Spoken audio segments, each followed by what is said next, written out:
Que a paz do Senhor seja com você, que o amor de Deus esteja contigo. Que a graça do Senhor, que a bondade do Senhor, que a misericórdia do Senhor se manifestem na tua vida. Que você experimente quão boa, agradável e perfeita é a vontade do Senhor para a tua vida. Que você também experimente o extraordinário de Deus aí, na tua casa, na tua família, em tua vida. E que você sinta a presença do Senhor a todo momento ao teu lado, para te proteger, para te guardar, para te ungir, para te abençoar. Que bom que você está aqui. Se você ainda não se inscreveu neste canal, se inscreve, porque ele existe para ser um canal de bênçãos, um canal de paz para a tua vida. Você não paga nada e você vai ser ricamente abençoado, ricamente abençoada. Compartilhe esta palavra, compartilhe esta mensagem. Manda para quem você ama. Manda esta palavra para quem ocupa um lugarzinho especial no teu coração, tá bom? Pastor, mas eu mando, mas ela não assiste. Não tem problema não. Faz a tua parte, que em algum momento, no momento dele, o Espírito Santo vai fazer a sua parte, tá bom? Não esqueça de curtir, porque quando você curte, mais pessoas têm acesso a este conteúdo, a esta unção, a esta palavra. Você conhece ou já ouviu falar? Já ouviu algum sermão, alguma pregação, algum estudo, algum livro, alguma música sobre Natã? Conhece Natã? Sabe quem foi Natã? Você já ouviu alguma história sobre Natã? Escreva aqui se você conhece. Não, pastor, não conheço não, pastor. Quem foi Natã? Vai saber agora, viu? E se você conhece? Escreva aqui quem foi Natã.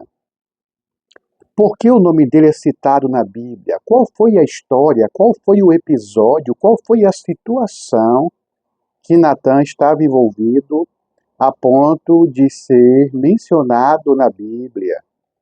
Sabe quem foi Natã? Sabe?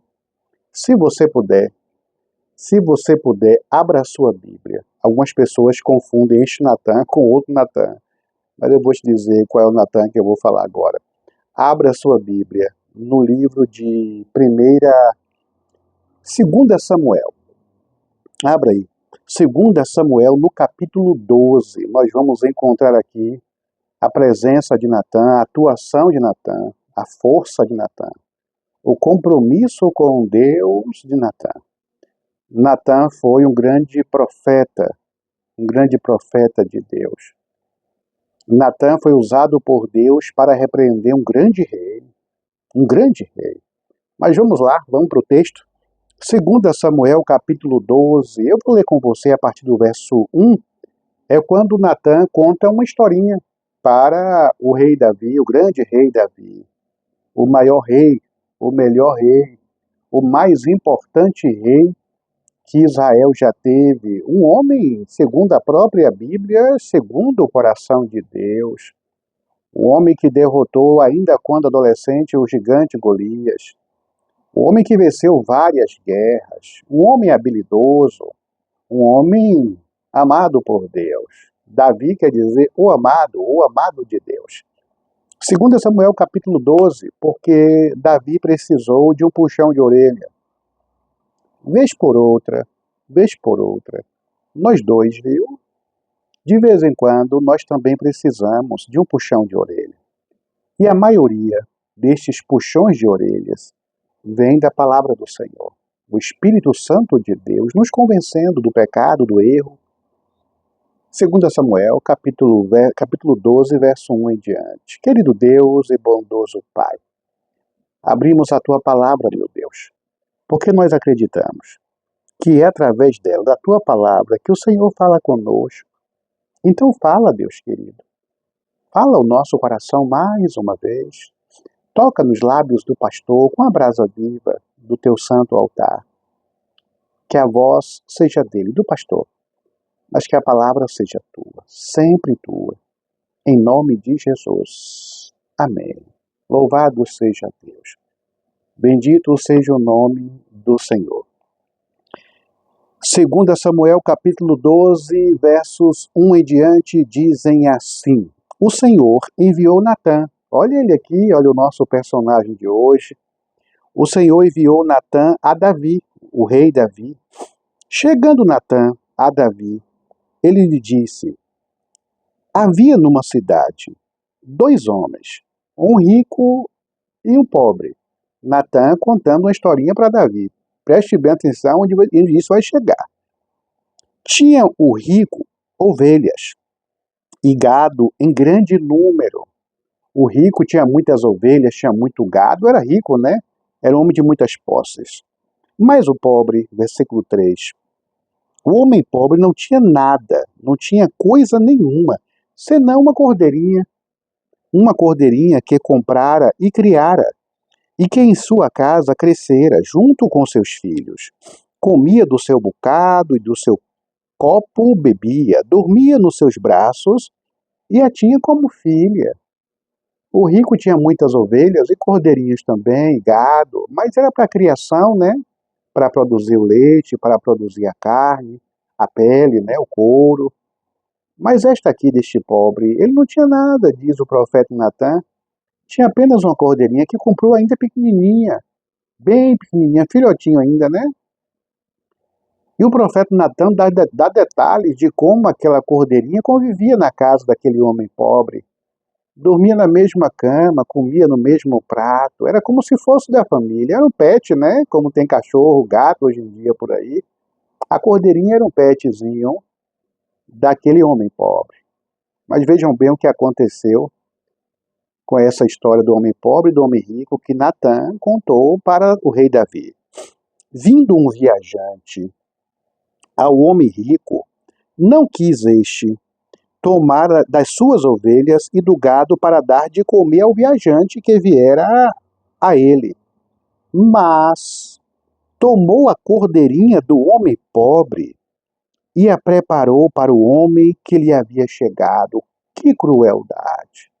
O homem rico, orgulhoso, ganancioso, com tanto cordeirinho, com tanta cordeirinha, com tantas ovelhas, com tanto gado, ele não quis sacrificar nenhum dos seus. Ele tinha muitos, poderia, nem faria falta para ele. Mas ele preferiu, ele optou, ele decidiu pegar a cordeirinha daquele homem que era pobre, que só tinha cordeirinha. E não tinha cordeirinha, repito, para abate, né? Para usufruir da carne ou do leite, não. Queria a companhia da cordeirinha. Ele tinha se afetuado à cordeirinha. Mas o homem rico pegou aquela cordeirinha, matou e deu de comer para o homem, o viajante.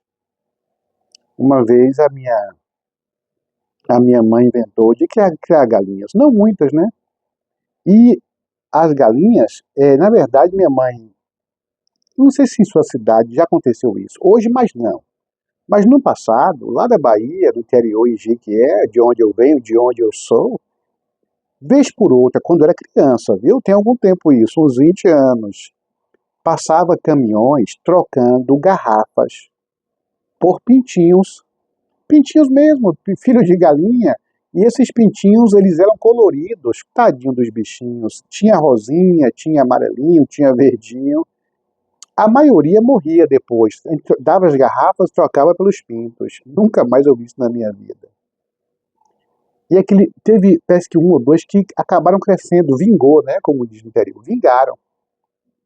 E foi crescendo. E a gente foi se apegando, eu e minhas irmãs. Aquele pintinho foi crescendo, virou um franguinho, né? E na hora de matar, a gente não quis matar, não. Não, não mata, não. Nós vamos comer. Nós não quisemos comer, não quisemos comer o franguinho. Nós, então, demos para nossa avó lá matou e comeu, mas nós mesmos não tivemos coragem de comer. Imagine essa cordeirinha. O rico matou e deu para comer ao homem viajante. Versículo seguinte. Então, o furor, a raiva de Davi, se acendeu sobremaneira. Davi ficou irado. Davi ficou estressado. E olha o que ele disse. E disse a Natã: tão certo como vive o Senhor, o homem que fez isso, esse homem rico, deve ser morto. Não, que isso? Que absurdo é este? Tem que morrer. Diga quem é o nome, Natã. Diga quem é este homem que eu vou mandar matar. Mas, na verdade, Natan estava contando uma parábola para falar com Davi do erro que ele cometeu, o adultério que ele cometeu com Betseba, esposa de Urias. Natan estava querendo dizer que Davi tinha muitas mulheres. A mulher que ele quisesse escolher, ele poderia escolher. Ele era o rei de Israel. Mas Davi escolheu cometer adultério com a esposa de Urias. Um homem pobre, um homem valente, corajoso, um homem fiel a Davi e a Deus. Então, Natan contou essa história para dar uma bofetada com luva de pelica em Davi, para que Davi entendesse o que de fato ele fez. Versículo 6. E pela cordeirinha, disse o rei Davi, restituirá 4 vezes porque fez tal coisa e porque não se compadeceu. Esse homem tem que morrer, tem que restituir o homem pobre. Então disse Natan a Davi, tu és o homem, Davi. O homem rico é você. O criminoso, Davi, é você. Porque Davi, amados, não só havia cometido adultério com a esposa de Urias, mas para encobrir o seu erro, o seu pecado, Davi mandou colocar Urias na frente de batalha, para que Urias fosse morto, para que o seu pecado, o seu erro fosse encoberto. E assim foi.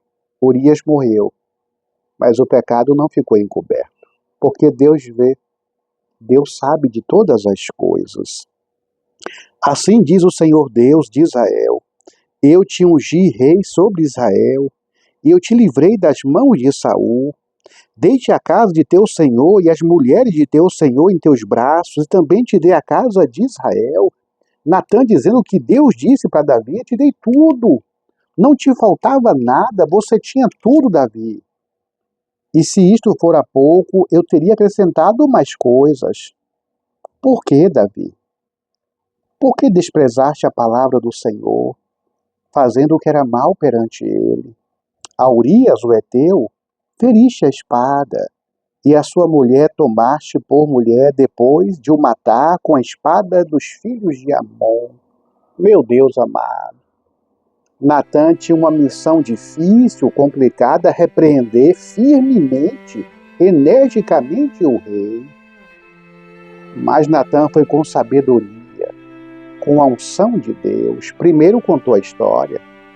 O coração de Davi se encheu de ira, achando que aquele homem era uma outra história, mas estava falando dele mesmo.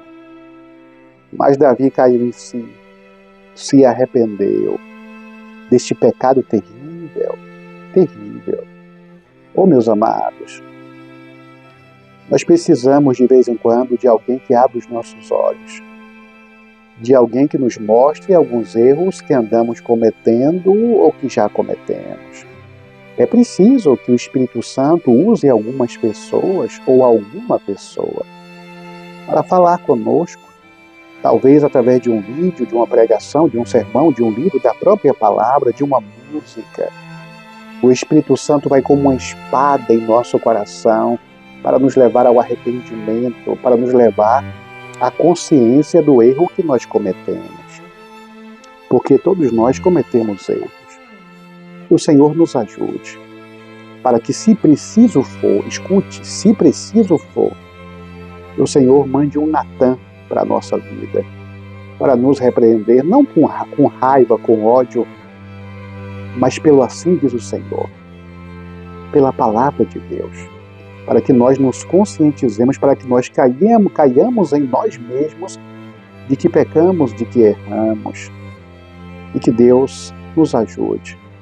Que Deus nos abençoe, que todos os dias as misericórdias do Senhor nos alcance, perdoando os nossos pecados, nos purificando, nos transformando e enchendo o nosso coração de paz, de vida, de alegria e de perdão, no nome santo de Jesus. Oh, meu Deus, obrigado.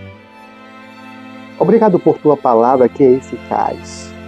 Obrigado por Tua palavra, meu Deus, que para nós é uma bússola que nos conduz à Tua presença, que nos indica, que nos orienta, que nos leva para perto de Ti. Nos ajuda, Pai, Nos ajuda a cada dia clamarmos a Ti pelo Teu perdão, porque o pecado nos afasta de Ti, meu Deus. O pecado embota a nossa mente. O pecado literalmente nos emburrece. Nos ajuda, Pai, que em Ti nós encontremos o perdão, a graça e a misericórdia, em nome de Jesus. Amém. Que o Senhor perdoe os nossos pecados. Que o Senhor te abençoe e te guarde. Que o Senhor resplandeça o seu rosto sobre ti e tenha misericórdia de ti. Que sobre você, sobre a tua casa, sobre a tua vida, sobre a tua família, o Senhor dos Exércitos levante a sua santa e poderosa face e te dê a paz. Em nome de Jesus. Amém. Bendito seja Deus. O Senhor dos Exércitos seja com você todos os dias da tua vida. Em nome de Jesus.